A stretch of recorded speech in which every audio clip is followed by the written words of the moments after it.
Welcome you back to Mossy Creek, where Carson-Newman takes down Lenoir Rhyne by a 105-71 tally. Here with Mike Mincey on the Domino's post-game report. And Coach, we talked the other day about your team peaking at the right time, and based on the stats, it feels like you did. You have 6 players in double figures. You shoot 53% from the field. You grab 52 rebounds in the game, plus 25 there. You score 35 points on the fast break. And, oh, yeah, you reestablish a new conference record with 10 three-pointers here tonight, now 317 on the season. What can you say about your team's performance? Well, you know, obviously I'm very happy because we sat here last year, exactly a year ago, very disappointed in our performance at home. And I remember that day like it was yesterday. We were 4-22 from the three. Tonight, you know, we were 3 of 12 at the half. We were, I think, 7-11 from the free throw line, and that was my biggest complaint of the half was we're the best free throw shooting team in the region, actually, and one of the best three-point shooting teams in the country. And that's it. We just weren't doing. I mean, we scored 54 points, but we shoot terrible from the three and not what we're capable of from the free throw line. We come out in the second half, obviously make 7 threes, break a record that we set 2 years ago in 35 games, and this team does it in just 29 games. So obviously very proud of that. Free throws never got picked up to where we wanted to get up to that 79-80% mark, but overall, in terms of getting a win, that was the most important thing, being able to advance back to Furman, which is where we wanted to get so we can get back to the semis, and so our players can enjoy that and get to experience the Final Four at Timmons Arena. You made 9 of your first 10 shots in the field, another great first quarter for your team. What keyed the hot start? I just think they had good energy. You know, we had talked about schematics that wasn't going to come into play for us. We were just going to talk about having good energy, team effort, playing harder than your opponent, and we felt like if we took care of some of those controllables that we'd be okay. And, of course, anytime you can get off and get off to a hot start offensively, that's going to get us into our press, and you can just kind of get things going that way. And they came out. They didn't necessarily shoot it great except for Bearden there in the first quarter, even in the first half. And a lot of times it was one and done. They didn't get a lot of second chance opportunities, only 4 for the entire game. So kudos to our defense in terms of how we rebounded the ball. Bearden's had a really good game. I mean, she shot, and some of the shots that she took was guarded, but she felt it tonight, and you know, she kind of kept them in there with her scoring ability.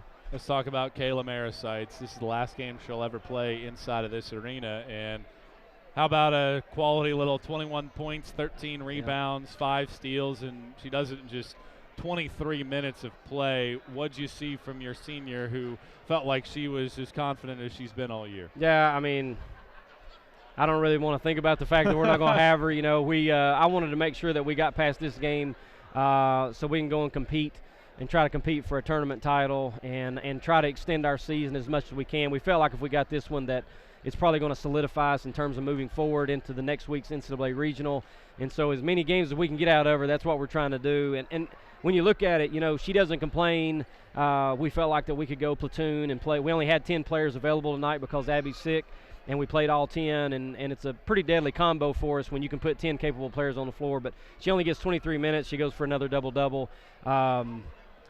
People are going to really miss watching her play on this floor come next year when she's not around. Let's talk about Sydney Pierce, 15 points, a career high for her. And, oh, yeah, she adds 5 rebounds, a couple shot blocks as well in this game. You've obviously been trying to work her back into the mix. Yeah. What do you see from your post player today? Well, she played with confidence, you know, and we've told her, like, we can throw you the ball anytime we want because of your size differential.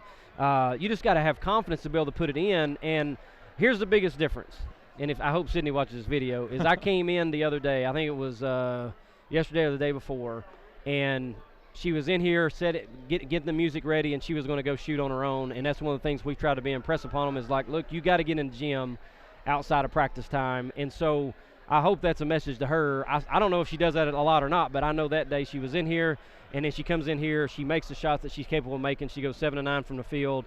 Obviously, I think she can get rebounds with the size there, gets a couple of blocks in 14 minutes of action. And if she can provide that for us, because a lot of the stuff that she was getting, I mean, she was open, and she was able to put the ball on the floor, one bounce and go score, or not even use a bounce and go score. So moving forward, if we can get that out of her, that's going to be huge minutes that we can get out of a 6'3" post player. We know that you're going to play Tusculum, and how about the performance from the Pioneers tonight after losing to Wingate on Saturday? They make the adjustments, and they win by 42 tonight at home against the Bulldogs. Yep. What is it going to take to get a win against Tusculum on Saturday in the semifinals, a team you've lost to twice this year. Yeah, I mean, the biggest thing for us, I think the games have obviously they've been very competitive. You know, we've held leads in the second half in both games, but we turn it over exactly 22 times in both games, and in both games we lose by 5 points in both. And that'll be a topic of our conversation, is not turning the ball over. They do a really good job of getting their hands in there and picking up steals, especially with me along. You know, so anytime you're playing against Tusculum, you got to take care of the basketball. If you just throw it away, or if you allow them to get their hands in there and get steals, you're not going to get shot opportunities. And you know, with us, the last time we played up there, we shot it great from the three, we shot it great from the field, and but we just turned it over too many times to give ourselves a chance to win. Coach, appreciate the time. We'll talk to you at Furman. Thank you, Michael. It's Carson-Newman coach Mike Mincey. Lady Eagles pick up the victory here today. Final score is 105.